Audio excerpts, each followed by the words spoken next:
बा।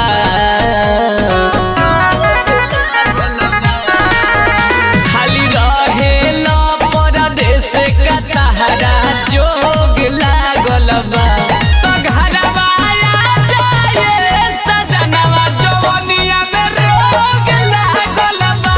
कि घरवा आ जाए बलमुआ जवनिया में रोग लागल बा।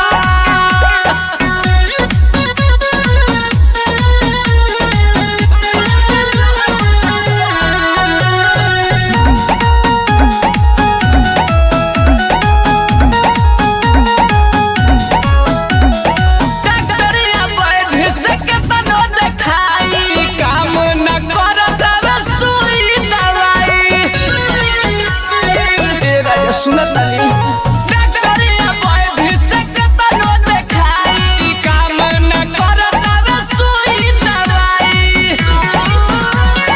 गौवा के लोगवा कहेला कि तहरा भोग जागल बा।